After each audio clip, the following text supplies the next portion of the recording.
শুভেচ্ছা। আমন্ত্রণ দেশ জনপদ লাইভে, সঙ্গে আছি অরিন ইশরাত। রানা প্লাজা ধসের 11 বছর আজ দিবস স্মরণে ঘটনাস্থল সাভারে চলছে নানা কর্মসূচি। সেখান থেকে সরাসরি যোগ দিচ্ছেন সহকর্মী শাহিনুর রহমান শাহিন। শাহিন, রানা প্লাজা দিবস স্মরণে কি ধরনের কর্মসূচি চলছে এবং শ্রমিক নেতারা কি বলছেন এ বিষয়ে? ওয়ারিন, আপনাকে ধন্যবাদ। আমি কিন্তু এই মুহূর্তে আছি সাভারের রানা প্লাজার যে প্লাজার সামনেই। আপনাকে যদি জানিয়ে রাখি যে সকাল থেকে কিন্তু বিভিন্ন শ্রমিক সংগঠনের পক্ষ থেকে আমরা দেখতে পাচ্ছি যে বিভিন্ন ব্যানারে তারা কিন্তু এখানে এসেছে এবং পুষ্প অর্পণ করেছে, যেসব নিহত শ্রমিকদের স্মরণ করেছে তারা দেখেছে। এবং আমরা কিন্তু সকাল থেকে দেখেছি বিভিন্ন আহত যে শ্রমিক আছে তারাও কিন্তু এখানে এসেছে আমরা দেখেছি।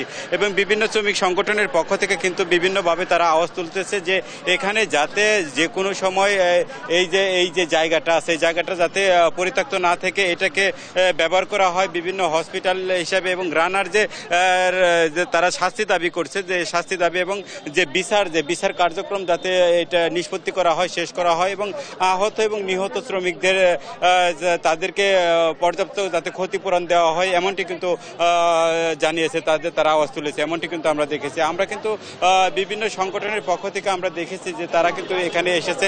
আমরা একজন শ্রমিক নেতার সাথে কথা বলার চেষ্টা করছি যে এই যে আপনারা 11 বছর পরে আবারও আজকে দেখলাম যে শ্রমিকদের স্মরণ করছেন, কি দাবি দেওয়া আপনারা চাচ্ছেন এখন? আসলে এই রানা প্লাজার আজকে 11 বছর হয়ে গেল। আমাদের যেটা দাবি শ্রমিক নেতা হিসাবে, যে এখানে যে খালি জায়গাটা পড়ে রয়েছে এটাকে ভবন করে দিয়ে তাদের আহত নিহত যারা আছে তাদেরকে যাতে বাসস্থানের ব্যবস্থা করে দেওয়া হয়, এটা হলো আমাদের মূল দাবি। এবং রানার 11 বছর এখনো রানার বিচার হয় নাই। আমরা চাই রানার দ্রুত বিচার হোক, বিচার দরকার অতি দ্রুত। এবং ভবনটাকে এখানে খালি জায়গাটাকে ভরাট করে ভবন করে যারা আহত আছে নিহত আছে তাদেরকে বাসস্থানের ব্যবস্থা করে দেওয়া হোক, এটা আমাদের দাবি আর কি। আপনাদের কি ধারণা যে অনেক আহত যারা আছে তারা এখনো ক্ষতিপূরণ পায়নি, বাই করেনি? এরা আসলে পর্যাপ্ত পরিমাণ ক্ষতিপূরণ পাইছে, কিন্তু আসলে তুলনামূলক নয়। তাদের আসলে আরো ক্ষতিপূরণ দরকার। তারা এখনো অসুস্থ, তারা চিকিৎসা পাচ্ছে না, তাদের উন্নত চিকিৎসা দরকার। সরকার এবং বিজিএমই যদি এরা উদ্যোগ নেয়, অবশ্যই রানা প্লাজার শ্রমিকদের আসলে উন্নয়ন ঘটা সম্ভব। আচ্ছা, যেমনটি বলছিলেন একজন শ্রমিক নেতার সাথে কথা বললাম, আমরা কিন্তু সকাল থেকে বিভিন্ন সংগঠনের শ্রমিক নেতাদের সাথে কথা বলেছি। তারা কিন্তু একই কথা তুলেছে যে এই যে পরিত্যক্ত যে জায়গাটা আছে, এই জায়গাটাকে যাকে হসপিটাল করা হয় এমনও কিন্তু আওয়াজ তুলেছে, এমনটি কিন্তু শুনেছে। এবং রানার যাতে বিচার হয় এবং বিচারের যে কার্যক্রমটা আছে এটা যাতে শেষ করা হয়। এবং আমরা দেখেছি যে সকাল থেকেই তারা কিন্তু বিভিন্ন ব্যানারে কিন্তু তারা ফুল দিয়েছে। প্রশাসনের পক্ষ থেকেও আমরা দেখেছি যে ইন্ডাস্ট্রিয়াল পুলিশের পক্ষ থেকেও কিন্তু এখানে তারা পুষ্প অর্পণ করেছে, এমনটি কিন্তু দেখেছি। অরিন, এই ছিল সাভারের রানা প্লাজার সামনে থেকে। শাহিন, আপনাকে ধন্যবাদ। দর্শক, সাভার থেকে যুক্ত হয়েছিলেন আমাদের সহকর্মী। মিয়ানমারের সাজা ভোগের পর আজ দেশে ফিরছেন 173 বাংলাদেশি। বিস্তারিত জানাতে কক্সবাজার থেকে সরাসরি যুক্ত হচ্ছেন সহকর্মী সৌরভ দেব। সৌরভ, এ নিয়ে সবশেষ কি খবর রয়েছে আপনার কাছে, জানাবেন?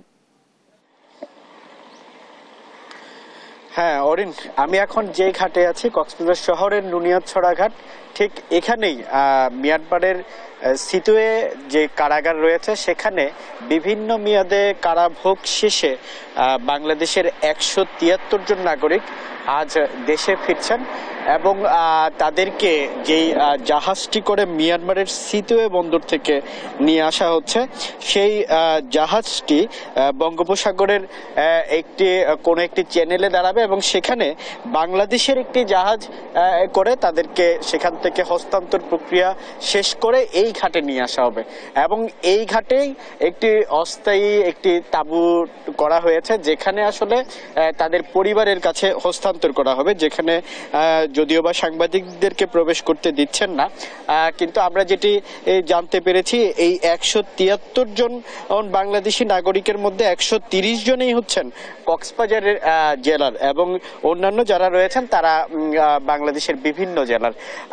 আর যেই সিতুয়ে বন্দর থেকে যেই মিয়ানমারের জাহাজটি করে বাংলাদেশি নাগরিকদেরকে ফেরত আনা হচ্ছে, ঠিক একই জাহাজে করে আগামীকাল 285 জন যে মিয়ানমারে মিয়ানমারের সীমান্তরক্ষী বাহিনী এবং জান্তা বাহিনীর সদস্যরা পালিয়ে বাংলাদেশে এসেছিল, তাদের অভ্যন্তরীণ যে যুদ্ধ চলছে সেই যুদ্ধের প্রেক্ষিতে তারা সেই জাহাজে করে ফিরে যাবেন আগামীকাল, এবং সেটিও অত্যন্ত গোপনীয়তার সাথে করা হচ্ছে, যে সেটিও আমরা সাংবাদিকদেরকে এখনো পর্যন্ত তেমন সরাসরি কিছু বলা হয়নি। তবে কিছুক্ষণ আগে পররাষ্ট্র মন্ত্রণালয় সম্পর্কিত সংসদীয় স্থায়ী কমিটির সদস্য এবং জাতীয় সংসদের হুইপ সাইমন সরোয়ার কমল এমপি সাংবাদিকদের সাথে কথা বলেছেন।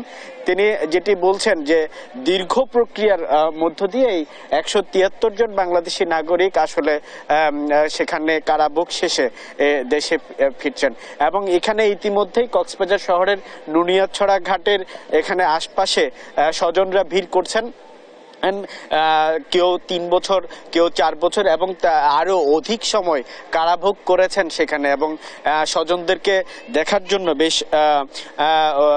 আনন্দের সাথে তারা এই অপেক্ষাটুকু করছেন। তীব্র গরম, এই গরমের মধ্যেও তারা এখানে অপেক্ষা করছেন। তো অরিন, কক্সবাজারের যে নুনিয়াছড়া ঘাট, সেখানে যে বাংলাদেশি 173 নাগরিক মিয়ানমারে কারাভোগ শেষে ফিরছেন, সেই খবরের আমার কাছে এই ছিল সর্বশেষ। সৌরভ, আপনাকে ধন্যবাদ। দর্শক, কক্সবাজার থেকে যুক্ত হয়েছিলেন আমাদের সহকর্মী। তীব্র তাপদাহে পড়ছে দেশ, জনজীবনে নেমে এসেছে চরম ভোগান্তি। রাজধানীর নিউ মার্কেট এলাকায় আছেন আমাদের সহকর্মী, এ বিষয়ে জানাবেন তিনি। সহকর্মী আছেন মাজহারুল ইসলাম। মাজহার, কি অবস্থা দেখছেন? রাজধানীতে আবহাওয়ার চিত্র কেমন দেখছেন এবং সাধারণ মানুষ এ নিয়ে কি বলছে?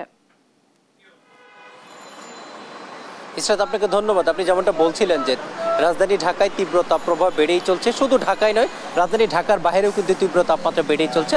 রাজধানী ঢাকাতেও প্রতিনিয়তই কিন্তু তীব্র তাপমাত্রা বাড়ছে। আপনি জানেন যে ইতিমধ্যে ঢাকা সহ সারা দেশে হিট অ্যালার্ট জারি করা আছে, এবং রাজধানী ঢাকার যে অবস্থা আপনি দেখতে পাচ্ছেন, এই মুহূর্তে নিউ মার্কেট এলাকায় আসছি। বিশেষ প্রয়োজন ছাড়া কিন্তু মানুষ বের হচ্ছেন না।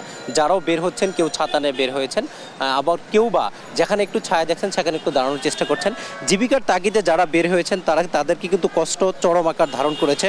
আমরা সাধারণ মানুষের সাথে কথা বলেছিলাম, তারা যেটি জানিয়েছে যে গরম আবহাওয়া তাদের খুবই কষ্ট হচ্ছে, এবং যার ফলে তাদেরকে পরিবার পরিজনের কথা চিন্তা করে কিন্তু বের হচ্ছে। আমরা যদি একটু সাধারণ মানুষের সাথে কথা বলি, গরম কেমন দেখতেছেন?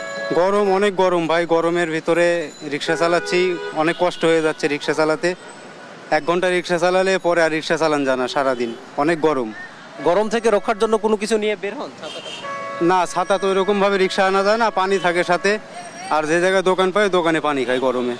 আপনি শুনছিলেন যে এই গরমে, তীব্র গরমে সাধারণ মানুষের যে অবস্থা, তারা শুধু পরিবার পরিজনের জন্য এবং জীবিকার তাগিদে তাদেরকে বের হতে হয়েছে।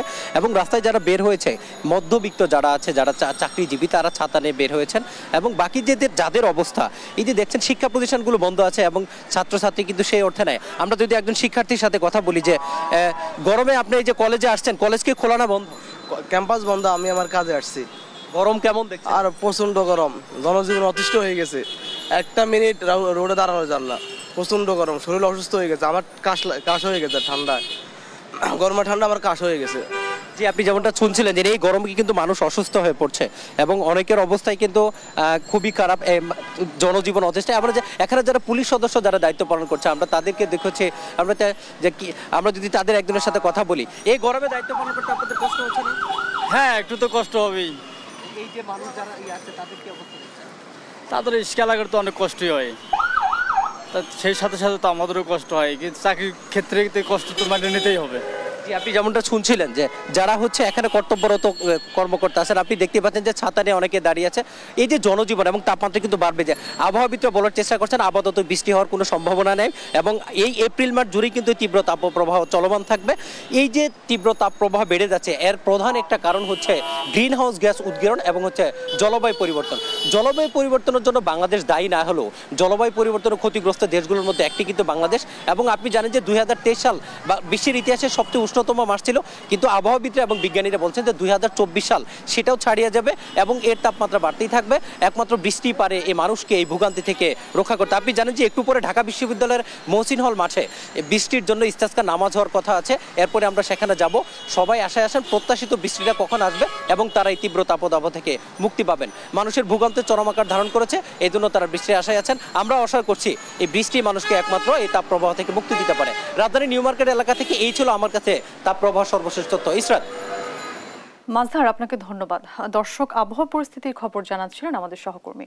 তীব্র তাপদাহে অতিষ্ঠ জনজীবন। তাপদাহের খবর জানাতে এই মুহূর্তে চট্টগ্রাম থেকে সরাসরি যুক্ত হচ্ছেন সহকর্মী ইশতিয়াক শান। ইশতিয়াক, অতিরিক্ত গরমে কেমন প্রভাব পড়েছে জনজীবনে, বিস্তারিত জানাবেন। ধন্যবাদ আপনাকে। আসলে চট্টগ্রামে কিন্তু এই যে টানা তাপপ্রবাহ, এতে করে কিন্তু আসলে চট্টগ্রামের যে সাধারণ জনজীবন সেটি আসলে অনেকটা বিপর্যস্ত বলা চলে। সেক্ষেত্রে আসলে যে সাধারণ নাগরিকরা রয়েছেন আসলে তারা কিন্তু যে এই তাপদাহের ফলে কিন্তু আসলে অনেকটা তাদের মধ্যে আসলে হাঁসফাঁস অবস্থার সৃষ্টি হয়েছে। এবং অন্যদিকে যে তীব্র গরমে কিন্তু আসলে ঠিক যেমন আসলে বাইরে স্বস্তি মিলছে না, তেমনি কিন্তু আসলে বিদ্যুতের লোডশেডিং এর কারণে কিন্তু আসলে ঘরেও আসলে টেকা অনেকটা দায় হয়ে পড়েছে। এবং এতে আসলে কিন্তু দুর্ভোগে পড়ছেন আসলে যে ঘরে থাকা অসুস্থ বৃদ্ধ থেকে শুরু করে আসলে শিশুরা। অন্যদিক থেকে কিন্তু আসলে যেই আবহাওয়া অধিদপ্তর কিন্তু এখন পর্যন্ত আসলে তেমন কোনো আসলে স্বস্তির কোনো খবর কিন্তু আসলে তারা দেয়নি। অর্থাৎ যে তাপদাহ চলমান রয়েছে সেটি কিন্তু আরো বেশ কিছুদিন থাকবে বলে আসলে ধারণা করা হচ্ছে। অন্যদিক থেকে যেই এই বৈশাখের আসলে খরতাপে কিন্তু শুধুমাত্র যে জনজীবন সেটি নয়, চট্টগ্রাম চিড়িয়াখানার প্রাণীকুল কিন্তু আসলে অনেকটা ওষ্ঠাগত। সেদিক থেকে খাঁচার ভেতরে থাকা যে প্রাণীরা রয়েছেন তারাও কিন্তু আসলে অনেকটা যে জলাধারগুলো রয়েছে সেগুলোতে অনেকটা শরীর ডুবিয়ে রাখছে। তারা এই গরম থেকে রেহাই পাওয়ার চেষ্টা করছে। সবকিছু মিলিয়ে যদি বলি যে চট্টগ্রামে খরতাপ এবং ব্যবসা গরমের সঙ্গে পাল্লা দিয়ে যে হাসপাতালগুলো রয়েছে সেগুলোতে কিন্তু রোগীর যে চাপ সেটিও কিন্তু বৃদ্ধি পেয়েছে। সেই ক্ষেত্রে চট্টগ্রাম মেডিকেল কলেজ, চট্টগ্রাম মা ও শিশু হাসপাতাল সহ বিভিন্ন হাসপাতালগুলোতে কিন্তু জ্বর, সর্দি, কাশি, ডায়রিয়া, নিউমোনিয়া সহ নানা রোগে আক্রান্ত হয়ে ভর্তি রোগীর সংখ্যা দিন দিন বাড়ছে। এবং অন্যদিক থেকে শিশু মেডিসিন ওয়ার্ডের সেগুলোতে কিন্তু আসলে যে চাপ সেটি কিন্তু আসলে বেশি দেখা গিয়েছে। সেক্ষেত্রে কিন্তু অনেক রোগীদেরকে কিন্তু মেঝেতে আসলে চিকিৎসা সেবা নিতে হচ্ছে। এবং অন্যদিক থেকে যে চিকিৎসকরা রয়েছেন তারা যেটি বলছেন যে তীব্র গরমের কারণে কিন্তু সিজনাল ফ্লুতে কিন্তু আসলে বেশিরভাগ মানুষ অসুস্থ হয়ে পড়ছেন। এই ক্ষেত্রে চিকিৎসা দিতে কিন্তু হিমশিম খেতে হচ্ছে সংশ্লিষ্টদের। তো সবকিছু মিলিয়ে বলা যায় যে এই যে চট্টগ্রাম নগরের যে তাপদাহ সেটিতে কিন্তু আসলে চট্টগ্রামের যে সাধারণ নগরবাসী তারা কিন্তু আসলে অনেকটা আশপাশ অবস্থায় রয়েছে। তো চট্টগ্রাম থেকে এই মুহূর্তে আমার কাছে ছিল সর্বশেষ সংবাদ। ইশতিয়াক, আপনাকে ধন্যবাদ। দর্শক, চট্টগ্রাম থেকে যুক্ত হয়েছিলেন আমাদের সহকর্মী এবং তিনি জানাচ্ছিলেন আবহাওয়া পরিস্থিতির খবরাখবর। তীব্র গরমে হাসপাতালগুলোতে বাড়ছে রোগীর চাপ। এ বিষয়ে বিস্তারিত জানাতে খুলনার শহীদ শেখ আবু নাসির বিশেষায়িত হাসপাতাল থেকে সরাসরি যুক্ত হচ্ছেন সহকর্মী নূর ইসলাম রকি। রকি, হাসপাতালে রোগীর চাপ কেমন দেখছেন, বিস্তারিত জানাবেন। ধন্যবাদ অরিন। খুলনা প্রচন্ড তাপদাহে আসলে হাসপাতালগুলোতে রোগীর চাপ দীর্ঘ লাইনে পরিণত হয়েছে। খুলনা শিশু হাসপাতাল, খুলনা মেডিকেল কলেজ হাসপাতাল, শহীদ শেখ আবু নাসির বিশেষায়িত হাসপাতাল, সংক্রমণ ব্যাধি হাসপাতালগুলোতে আসলে আমরা যে খবর পেয়েছি প্রতিটি হাসপাতালে আসলে রোগীর সংখ্যা বেড়ে গিয়েছে। আমরা যদি আপনাকে জানাই রাখি যে খুলনায় কিন্তু গত এক সপ্তাহে 40 থেকে 41.2 ডিগ্রি সেলসিয়াস পর্যন্ত তাপমাত্রা এগিয়েছে। এতে কিন্তু আসলে নিম্ন পেশাজীবী আয়ের যে মানুষ তাদের কিন্তু আসলে কষ্ট বেড়েছে, তাদের আয়ের যে পরিমাণ সেটাও আসলে কমেছে।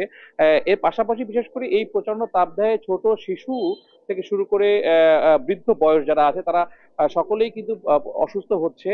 আমরা যদি আপনাকে জানাই রাখি যে খুলনা শিশু হাসপাতালে আসলে 200 প্লাস আপনার যে বেডগুলো আছে কোন হাসপাতালগুলোতে কিন্তু শিশুর দীর্ঘ লাইনের কারণে পর্যাপ্ত পরিমাণে রোগী তারা ভর্তি করতে পারছে, তারা আসলে রোগী ফেরত দিয়ে দিচ্ছে। খুলনা মেডিকেল কলেজের যে তথ্য আমাদের কাছে এসেছে যে ওখানে শিশুদের জন্য 55টি বেড থাকলেও গতকালই প্রায় 250-র মতো শিশু ভর্তি হতে গিয়েছে। পাশাপাশি একটু জানিয়ে রাখি যে খুলনার যে সংক্রামক ব্যাধি হাসপাতাল, এখানে ডায়রিয়ার জন্য যে নির্দিষ্ট আসন আছে এই আসনগুলোর তুলনায় বেশি রোগীর চাপ আছে। এবং আমরা এখন আছি খুলনা শেখ শহীদ শেখ আবু নাসের বিশেষায়িত হাসপাতালে।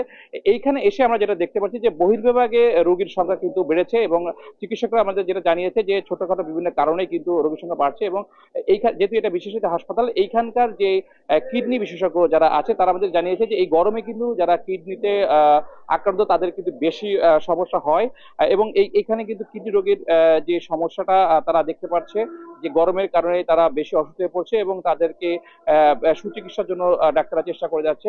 অরিন, খুলনা থেকে এটা ছিল আমার কাছে সর্বশেষ তাপদাহের সংবাদ। রকি, আপনাকে ধন্যবাদ। দর্শক, খুলনার শেখ আবু নাসের বিশেষায়িত হাসপাতাল থেকে যুক্ত হয়েছিলেন আমাদের সহকর্মী। ময়মনসিংহে ট্রেনে কাটা পড়ে দুজনের মৃত্যুতে শোকের ছায়া নেমে এসেছে। এ বিষয়ে বিস্তারিত জানাতে সরাসরি যুক্ত হচ্ছেন সহকর্মী ইলিয়াস আহমেদ। ইলিয়াস, কিভাবে দুর্ঘটনা ঘটলো এবং স্বজনরা এ বিষয়ে কি বলছেন?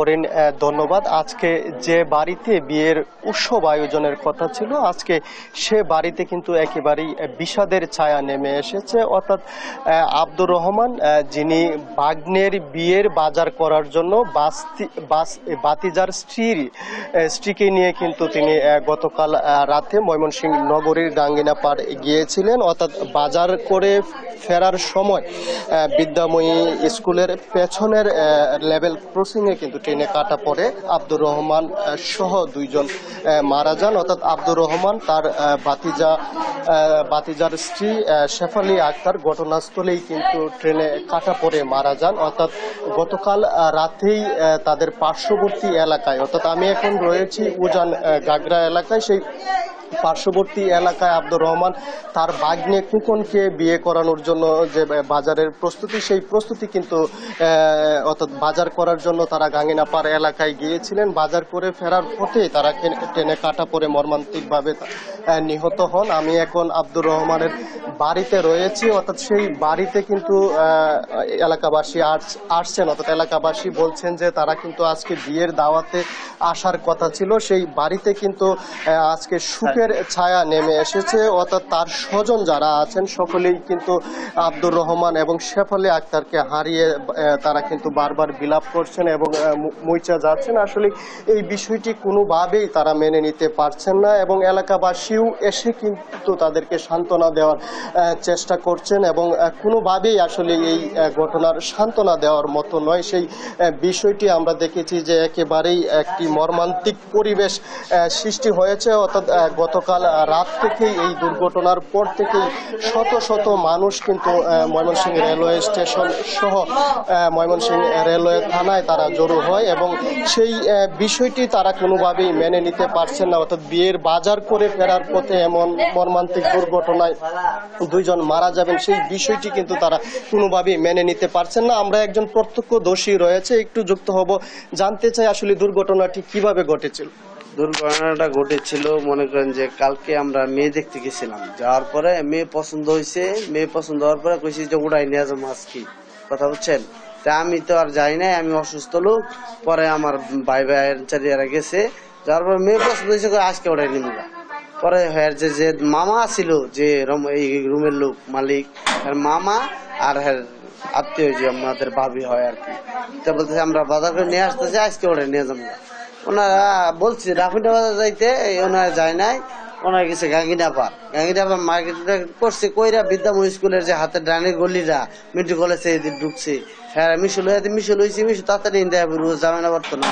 ওই দিক দিয়ে যাওয়ার পথে একটা ফ্ল্যাট ফালাইছে, মানে সিঙ্গেল ফালাইছে, একটা ফালাইতে হ্যাঁ ঢোকাই দেওয়ার সাথে সাথে এর মধ্যে মেরে দিচ্ছে। মারে দেওয়ার পরে যে মিশুরা দুই ভাগ হয়েছে। মিশু যে সামনে ড্রাইভার ছিল, এই ড্রাইভার উইরা যায় সামনে বিল্ডিং লাগছে, বিল্ডিং কেঁচা খাইছে। আর যে দুইজন পিছনে বসে ছিল একবার তলে, একজনে আমার ভাবি ছিল, ওনার 3 পিস হয়ে গেছে, একবার ঠ্যাঙে 1 পিস আর এক পিস দিল বুকে 3 পিস। আর যে আমার যেটা এই রুমের মালিক, ওনার এই দাড়ি ছাড়া কিচ্ছু খুঁজে পাওয়া যায় নাই, আমরা পাইনি।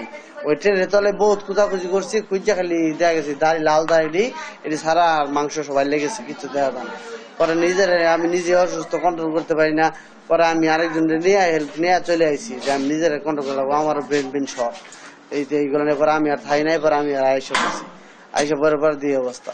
পরে মনে করেন যে গেছি আমরা যাই, আমার ভাবি যে 3 রুম, আমি তো প্রথম বুঝছি না যে রমজারা হয়তো আছে, কিন্তু আমার যে মুরব্বীরা গেছে হ্যাঁ অরিন শুনছিলেন যে আসলে ঘটনার যে প্রত্যক্ষদর্শী তিনি কিন্তু বর্ণনা দিচ্ছিলেন ঘটনার, অর্থাৎ মর্মান্তিক দুর্ঘটনা ঘটেছিল গতকাল রাত 10:30টার দিকে। ব্রহ্মপুত্র এক্সপ্রেস ট্রেনটি ময়মনসিংহ রেলওয়ে জংশন থেকে যখন জামালপুরের উদ্দেশ্যে যায় তখনই কিন্তু সেই দুর্ঘটনাটি ঘটেছিল। অর্থাৎ তারা কিন্তু গেট ব্যারিয়ার অর্থাৎ না ফেলার কারণে অর্থাৎ গেটম্যানকে কিন্তু সেই বিষয়টি নিয়ে দায়ী করছেন। এই বিষয়ে রেলওয়ে কর্তৃপক্ষ 6 সদস্যের একটি তদন্ত কমিটি গঠন করেছেন এবং তারা সেই তদন্ত সাপেক্ষে প্রয়োজনীয় ব্যবস্থা নেবেন বলে জানিয়েছেন এই দুর্ঘটনার কারণ অনুসন্ধানে। অর্থাৎ আমরা দেখেছি এখনো পর্যন্ত 2 জনের মরদেহ কিন্তু এলাকায় এসে পৌঁছেনি। কিছুক্ষণের মধ্যেই মরদেহ এলাকায় এসে পৌঁছলে তাদেরকে দাফন কাফন সম্পূর্ণ করা হবে। এই ছিল আমার কাছে ময়মনসিংহ থেকে ট্রেন দুর্ঘটনায় যে নিহতের স্বজন রয়েছে তাদের বাড়ি থেকে সর্বশেষ তথ্য। অরিন। ইলিয়াস, আপনাকে ধন্যবাদ। দর্শক, ময়মনসিংহ থেকে যুক্ত হয়েছিলেন আমাদের সহকর্মী। বরিশালের 2টি উপজেলা পরিষদ নির্বাচনের সবশেষ খবরাখবর জানাতে রাজা বাহাদুর সড়ক থেকে সরাসরি যুক্ত হচ্ছেন সহকর্মী শফিক মুন্সি। শফিক, নির্বাচনী প্রচারণা কেমন দেখছেন, বিস্তারিত জানাবেন। অরিন, আপনি আসলে যেমনটি বলছিলেন যে আগামী 8ই মে কিন্তু বরিশাল যে সদর উপজেলা এবং পার্শ্ববর্তী বাকেরগঞ্জ উপজেলা, এই 2টি উপজেলায় কিন্তু নির্বাচন অনুষ্ঠিত হবে, উপজেলা পরিষদ নির্বাচন। এবং ইতোমধ্যে কিন্তু আসলে যে প্রার্থী আছেন তাদের প্রতীক বরাদ্দ হয়ে গেছে এবং এই 2টি উপজেলায় মোট 6টি পদে 21 জন আসলে প্রার্থী প্রতিদ্বন্দ্বিতা করবেন বলে আমরা আসলে নির্বাচন কার্যালয় থেকে জেনেছি। এর মধ্যে বরিশাল সদর উপজেলায় চেয়ারম্যান পদে আছেন 5 জন প্রার্থী, ভাইস চেয়ারম্যান পদে আছেন 4 জন এবং নারী ভাইস চেয়ারম্যান পদে আছেন 3 জন প্রার্থী। একই সঙ্গে বাকেরগঞ্জ উপজেলা পরিষদে চেয়ারম্যান পদে 4 জন প্রার্থী, ভাইস চেয়ারম্যান পদে 3 জন এবং নারী ভাইস চেয়ারম্যান পদে আসলে 2 জন প্রার্থী প্রতিদ্বন্দ্বিতা করবেন। গতকাল প্রতীক বরাদ্দের পরে কিন্তু তারা আসলে আনুষ্ঠানিক যে প্রচারণা, সেই প্রচারণায় নেমে গেছে এবং এই 2টি উপজেলা পরিষদ নির্বাচনকে ঘিরেই কিন্তু বরিশালের সাধারণ মানুষের কাছে যে বার্তা, সেটা নির্বাচন কমিশন থেকে বার্তাটা ছিল এই যে সুষ্ঠু এবং নিরপেক্ষ নির্বাচন করার জন্য যা যা করণীয় তা তারা করবে। এবং এই বার্তা পাওয়ার পর কিন্তু সাধারণ যে মানুষ, সাধারণ যে ভোটার, তাদের কাছেও আমরা কিন্তু আসলে একটি দেখেছি, উচ্ছ্বাস দেখেছি। আমরা এই ব্যাপারে আসলে বরিশালের মানুষ কি ভাবছেন আসন্ন এই 2টি উপজেলা পরিষদ নির্বাচন নিয়ে, সে ব্যাপারে একটু বরিশালের সাধারণ মানুষদের কথা আসলে জানার চেষ্টা করব। জি, আমরা সরাসরি সম্প্রচারে যুক্ত আছি। আসন্ন যে বরিশাল সদর উপজেলা নির্বাচন এবং বাকেরগঞ্জ উপজেলা পরিষদ নির্বাচন, এই 2টি নির্বাচনে আসলে আপনারা সাধারণ নাগরিক যারা আছেন তারা কি ধরনের নির্বাচন আসলে প্রত্যাশা করেন, কি আসলে দেখতে চান? ধন্যবাদ। মাননীয় প্রধানমন্ত্রী এবারের যে সিদ্ধান্তটি অত্যন্ত যুগান্তকারী সিদ্ধান্ত, যে প্রতীক এবং নমিনেশন বিহীন যে নির্বাচন, দলীয় নমিনেশন বিহীন। এবারে দল মনোনয়ন না দেওয়ার কারণে এবারে নির্বাচনটি অনেক উৎসব মুখর হচ্ছে এবং অনেক মানুষের, ভোটারদের ভোট কেন্দ্রে আসার উৎসাহ দেখা যাচ্ছে।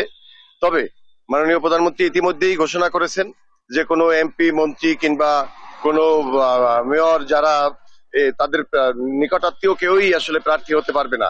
সেটাও একটি খুব যুগান্তকারী পদক্ষেপ এবং এর মধ্য দিয়ে আমরা বরিশাল সদর আসনেও আমরা মনে করব আমাদের এইখানকার যারা সরকারের দায়িত্বশীল পদে রয়েছেন, মন্ত্রী, মেয়র, তাদের কোনো প্রভাব থাকবে না। প্রভাব মুক্ত একটি সুন্দর নির্বাচন হলে আমাদের বরিশাল সদর উপজেলার মানুষও মাননীয় প্রধানমন্ত্রীর ঘোষণাকে স্বাগত জানিয়ে তারাও ভোট কেন্দ্রে আসবে এবং উৎসাহ উদ্দীপনার মধ্য দিয়েই ভোট নির্বাচন অনুষ্ঠিত হবে।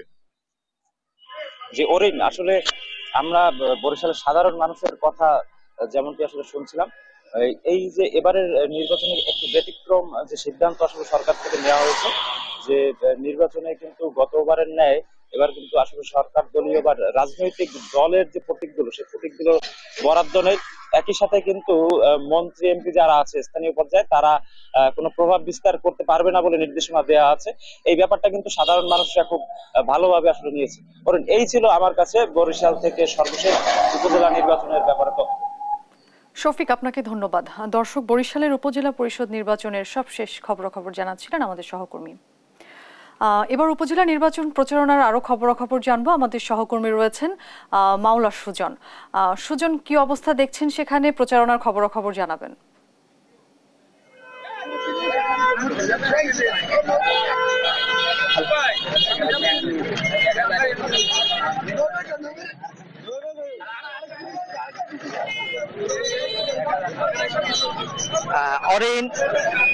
অরেন, আপনি যেমনটি বলছিলেন উপজেলা নির্বাচনের কথা, আমি এখন দাঁড়িয়ে আছি নোয়াখালী সুবর্ণচর উপজেলার প্রত্যন্ত একটি অঞ্চলে, চরজুবলি ইউনিয়ন পরিষদে আমি দাঁড়িয়ে আছি।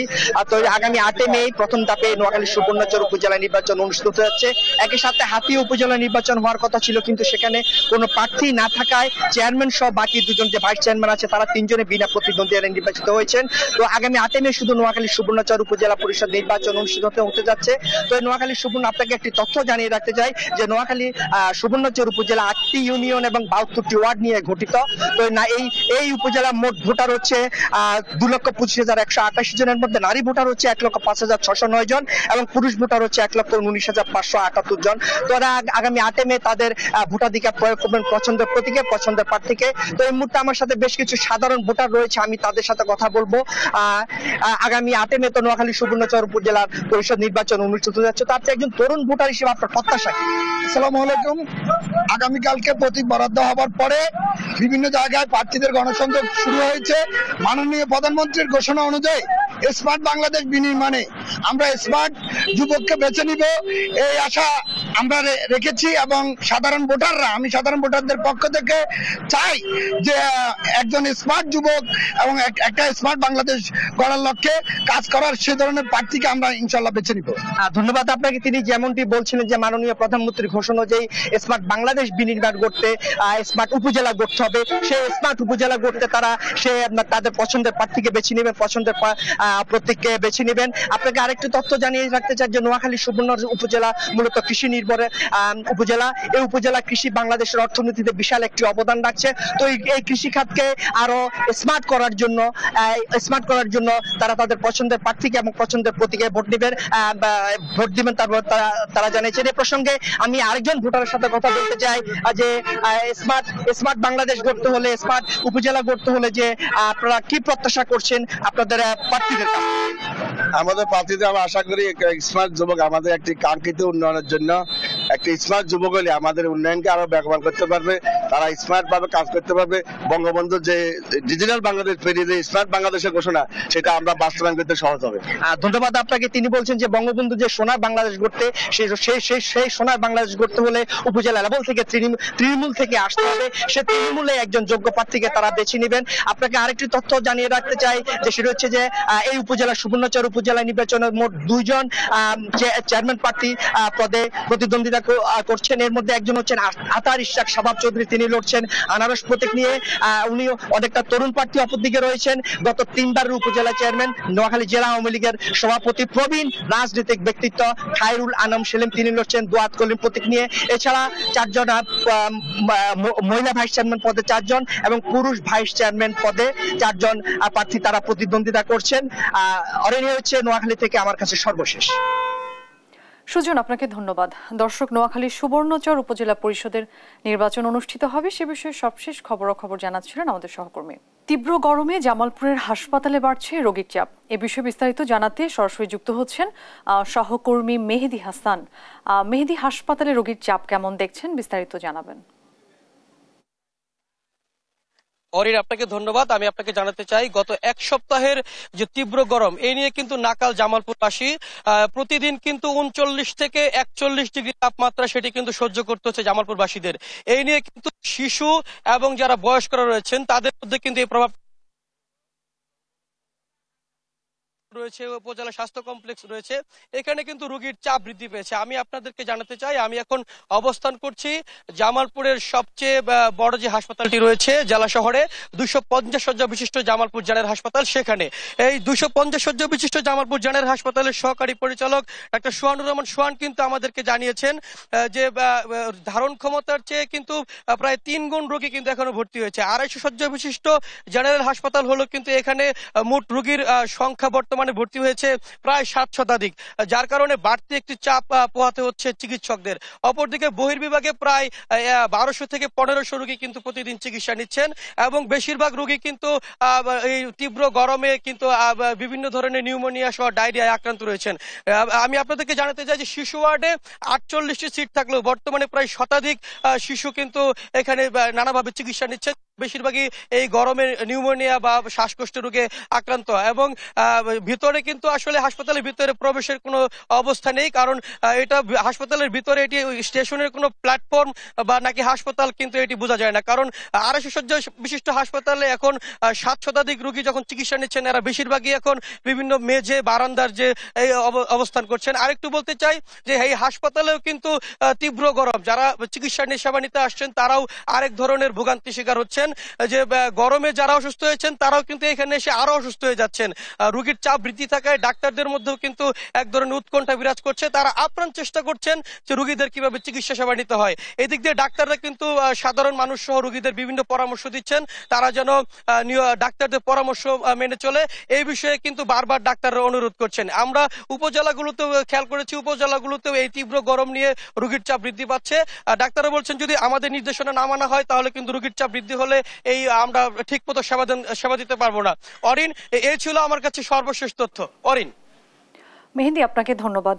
দর্শক, জামালপুর থেকে যুক্ত হয়েছিলেন আমাদের সহকর্মী। দর্শক, এবার আপনাদেরকে আমরা পেঁয়াজের বাজার দর সম্পর্কে জানাতে চাই। পাবনা থেকে সরাসরি যুক্ত হচ্ছেন সহকর্মী এসতে আসাদ।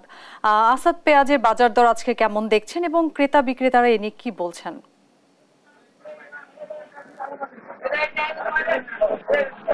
ধন্যবাদ অরিন। আপনি যেমনটি বলছিলেন, আসলে পাবনা দেশের অন্যতম পেঁয়াজ উৎপাদনকারী জেলা। এই জেলার পেঁয়াজ হাট বাজারে পর্যাপ্ত পরিমাণ পেঁয়াজ সরবরাহ থাকলেও আসলে এই মুহূর্তে গত 2 সপ্তাহ ধরে পেঁয়াজের বাজার কিছুটা নিম্নগামী। ভারত থেকে পেঁয়াজ আমদানি করার খবরের পরপরই আসলে পাবনার বাজারগুলিতে পেঁয়াজের দরপতন হয়। বিশেষ করে এখন যে গতকালকে পাবনার অন্যতম হাজির হাট ছিল, সেই হাটে প্রতি মন পেঁয়াজ বিক্রি হয়েছে 1800 থেকে 2000 টাকা মন দরে ভালো পেঁয়াজ। আর প্রকার ভেদে আসলে 1700, 1800 এবং 2000 টাকা মন দরে বিক্রি হলেও এই পেঁয়াজ গত 2 সপ্তাহ আগেই প্রায় 4000 থেকে 4500 টাকা মন দরে আসলে বিক্রি হচ্ছিল এই পেঁয়াজ। হঠাৎ করে ভারতীয় পেঁয়াজ আমদানির খবরে আসলে পেঁয়াজের এই দরপতনটা হয়, পাশাপাশি এই দামটা নিচের দিকে চলে আসে। তো আমি আসলে এই পাইকারি পেঁয়াজের বাজার নিয়ে যারা সারা বছর পাইকারি পেঁয়াজ কেনা বেচা করেন এরকম একজন ব্যবসায়ীর সাথে কথা বলবো। আসলে পেঁয়াজের বাজারের বর্তমান কি অবস্থা আর কেন এরকম দাম কমছে একটু যদি জানান। পেঁয়াজের বর্তমান অবস্থা আপনি 1800 থেকে 2200 পর্যন্ত হাটে আমাদের বাজারে 50, 52, 55 সর্বোচ্চ বিক্রি হচ্ছে। এখন দামটা স্বাভাবিকের ভিতরেই আছে। এর কমে গেলেও পরে গৃহস্থ ক্ষতির মুখে পড়বে, আবার এর বাইরে গেলেও পরে ক্রেতার কিনার সাধ্যের বাইরে চলে যাবে। এটাই স্বাভাবিক আছে আমরা মনে করি, ব্যবসায়িক আমরা সবাই এটাই ভালো মনে করি যে এটাই স্বাভাবিক আছে। এরকম থাকলে যে কিনবে সেও বাঁচবে, যে বিক্রি করবে গৃহস্থ সেও বাঁচবে। ধন্যবাদ। আসলে যেমনটি শুনছিলেন, আসলে পাবনার এই দেশের অন্যতম বৃহৎ পেঁয়াজ উৎপাদনকারী জেলা হিসেবে পাবনায় যে পেঁয়াজ উৎপাদন হয়, দেশের প্রায় 1/3 পেঁয়াজের সরবরাহ মিটিয়ে থাকে পাবনা জেলা। এই জেলাতে আসলে কৃষক এবং ব্যবসায়ীরা বলছেন পেঁয়াজের বর্তমান যে বাজার মূল্য আছে, এই বাজার মূল্য থাকলে ক্রেতা এবং বিক্রেতা উভয়ের মধ্যেই স্বস্তি বিরাজ করবে, এমনটাই বলছিলেন আসলে ক্রেতা বিক্রেতারা। তো অরিন, আমার কাছে এই ছিল পাবনা থেকে পেঁয়াজের বাজার নিয়ে সর্বশেষ তথ্য। আসাদ, আপনাকে ধন্যবাদ। দর্শক, পাবনা থেকে যুক্ত হয়েছিলেন আমাদের সহকর্মী। এই ছিল এখনকার দেশ জনপদ লাইভে। পরের বুলেটিন দেখার আমন্ত্রণ রইল। এছাড়া দেশ টিভির সর্বশেষ সব খবর পেতে ভিজিট করুন www.desh.tv। ফেসবুকে আমাদের সঙ্গে যুক্ত থাকুন দেশ টিভি অথবা দেশ টেলিভিশন পেজে। এছাড়া সর্বশেষ সব ভিডিও পেতে ইউটিউবে আমাদের হ্যান্ডেল @দেশ টেলিভিশন অথবা @দেশ টিভি নিউজ লিখে সার্চ করুন। ধন্যবাদ।